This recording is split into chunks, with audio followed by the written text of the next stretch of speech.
This time on One Foot Flipper, I wear a hat that says PlayStation 3 on it. Stay tuned. One foot flipper. So, my family recently got a couple of new phones, but that left us in a situation where our phones and the things in our life that we're using all the time were wanting 3 different chargers.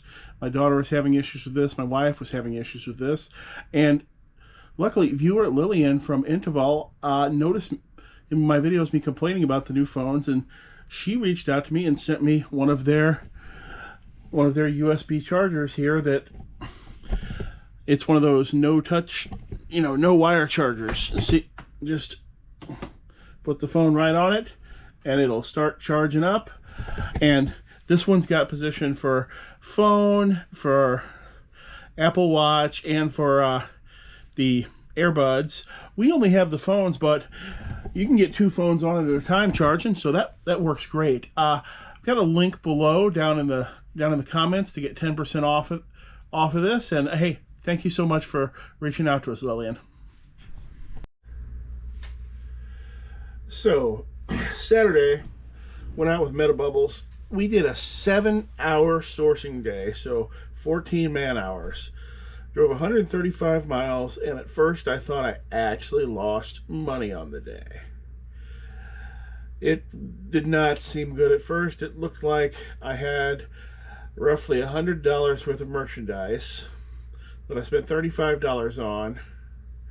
Then there'd be eBay fees, and then I spent about $35 or $40 on gas. Not good start. Oh. Sorry if I rub my eye. There's something in my eye, or I've got an eye allergy or an eye infection or something, but we'll worry about that later. So how the day started is, way far out from us, there were 2 things grouped together that could give me possible deals at like collection buyouts. There was a garage sale that advertised Dungeons and Dragons and lots of board games. There's one possible collection buyout. And then there was also a comic book store that was having a special event where they had vendor people, they had rented out space in the parking lot for people to sell things. And I've done very well at events like that before. That's the sort of thing where if I go there, find the right person, I can buy their whole booth, because they're not really trying to be a vendor, they're just trying to get out. So I was like, that's where we're gonna go. So we go out there, we pull into the comic book store, immediately not liking it. There's for some reason they thought it would be a great idea to have a DJ blasting dance music that nobody wants to listen to all throughout the parking area where the vendors are. Yeah, I really want to hear that when I'm trying to negotiate with a vendor or to shop. Don't play loud music if people don't want to dance. Nobody wants to hear that stuff. And they had to pay that guy, I'm sure. Makes no sense. Then the vendor booths, all terrible. Thought there'd be game stuff at the vendor booths because the comic book store did do collectible card games. Also, no, the vendor booths were 100% either My Sad Home Business or comic books, Funko Pops, a lot of Funko Pops, VHS tapes for some reason, not sure why. There, I think the idea that those are valuable are trickling down 2 years too late to those people, and just not a thing. And everything was poorly priced. Not a thing I wanted from any of the vendors. So we go inside, and inside the sale is, hey, everything that's marked under $5 is buy one, get one free. There was pretty much nothing in the place that was under $5. Other than some junk back issues of comics or, single gaming cards that weren't worth what the prices they had on them. So we purchased absolutely nothing there. Now to compare, last time I went to an event like this, I spent $300 and I made about $1,500 off of what I bought. So then we head to the garage sale, because the garage sale was further away, which is why we didn't go there first. We get there, and it turns out the Dungeons and Dragons stuff that he had so advertised heavily at the beginning was actually only 2 books that he had sold first thing in the morning. And all his other games were relatively current, nerdy type games, but every single one of them was priced higher than distributor cost. What distributor cost is what if I had distributor access, which I don't have it directly, but I have friends who do, so I know it, and I've worked in the industry. So, I know if I really needed to, I'd be like, hey, Bill, I'm having a hard time getting inventory. You think we could order me you could do me a distributor order, and I'll kick you a little bit extra money, and I won't bother you with it again, and I could get a big distributor order from one of these distributors if I wanted to. I'd never want to bother the same friend, more than once every couple of years with that sort of thing, but I could. But all his games were priced over that price. So if it's a used game priced higher than what, the retailer can get the new one for, there's no way for me to make money on it. Now, directly across the street from this sale, there was another sale. I spent $5 there. Bought a croquet set for $1. They had 2 croquet sets on the ground. One was very vintage, Franklin, cool green bag. The other said American Eagle or Abercrombie or something on it. Didn't have a price tag on it. Apparently that one they wanted $15 for, so I left that there.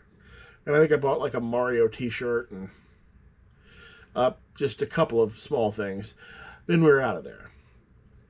From there, we were now far out of our normal area, and we'd wasted our prime garage sale time. We ended up hitting a flea market type event in a church parking lot in kind of a rough neighborhood by the airport. Very, very lovely people, but it was every single tent was my sad home business. There was only one tent that was garage sale type stuff, and it just wasn't that big.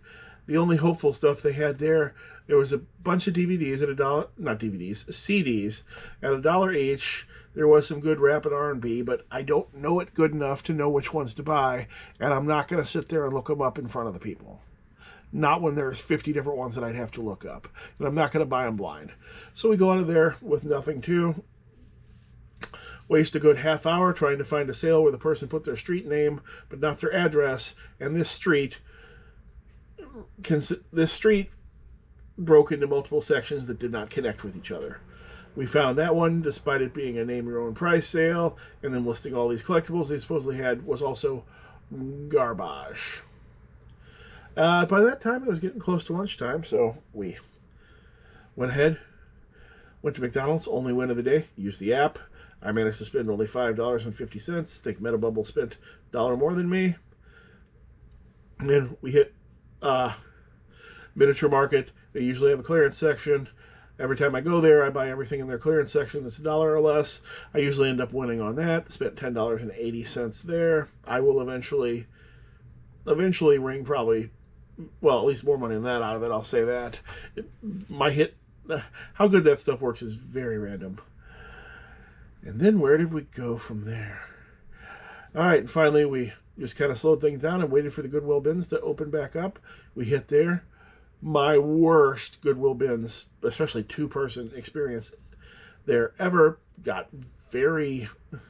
ended up with not even half a cart, only spent $19 there, just nothing that stood. Biggest thing there was a mini football with a William Refrigerator Perry signature on it that did look legit. And I was thinking, if this isn't real, then this whole day is wrecked. Well, the whole day was wrecked either way, but if that's not real, that would really make the day worse. But give it a really good examination. I think it's legit. Like, I used to work at the card and sports store, so I'd looked at a lot of autographs, and I got to the point where I was pretty much never wrong on whether or not one was real or not, and I'm pretty sure that one's real. So I got that up on eBay for $50 right now. And that was it for the day, and once I did the math, I was like, yep, gonna lose money today. But then last night, when I'm doing my listings, I decided to look up the croquet set. The croquet set has a recent $100 comp. That suddenly doubles my day. Now, I am going to have to go to the hardware store and find something. This is the end of the hammers. I need to find something similar to this because I'm missing 3 caps to make that set complete. I'm sure there'll be something there in the hardware section. Hopefully it'll still be white, and that'll get me back into business there. There are people who 3D print, or there are people who sell the caps on their own, but they want ridiculous prices for them. So I'm not going to buy the caps at $10 each when I've got $1 into the whole set. Hey, let's look at some sales here. I sold this. This is a book. It's magazine articles, but it's a book. It's a book of magazine article reprints, so with no advertisements. So this can go media mail. Best of Old Cars Weekly. Sold for $10 plus shipping. This, however, is a mistake worthy of our buddy Dave here. I sold this 3-pound Warplanes book for $2.28 plus $6 shipping, which I think it'll cost more than that to ship. And they also bought card sleeves that are going to automatically combine shipping, adding $1 to the shipping on top of this book. So now I'm going to have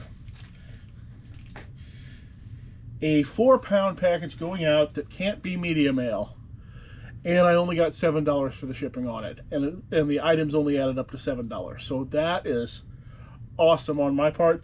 I need to fix that bug. See, it only comes up about once a year, but my media mail items will auto combine with each other, and my very light items will auto combine with each other.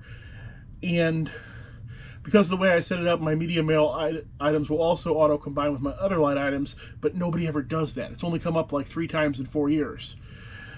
But I really need to go back and fix that before a bunch of you decide to just be ornery and do it just because. I sold Garfield, one of the ones that clings to the window, and it's a Carl Edwards number 99 shirt, NASCAR. And I sold this double tape deck to a drop shipper who claims that it's a birthday present for a friend. Please don't send any sort of invoice with it.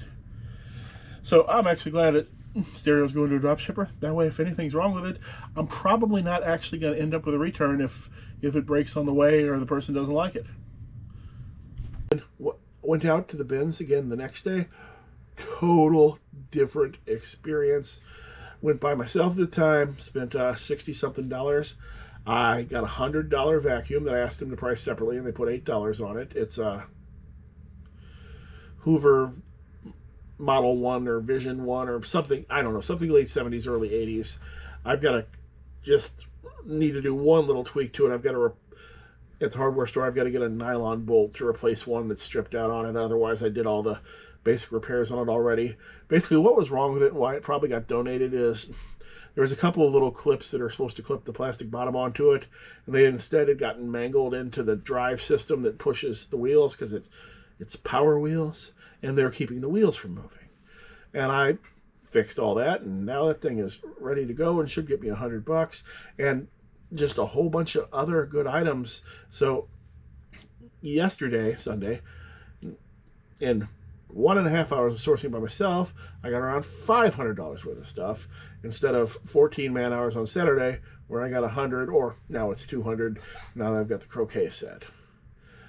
All right, let's get back to some more sales, or maybe this might even be the end of the video. Depends on how we cut all this stuff together. So if it is the video, if you know anybody who wastes a lot of their friends' time sourcing, why don't you tell them about this channel? I could use the views. Thanks, and I hope to see you again soon.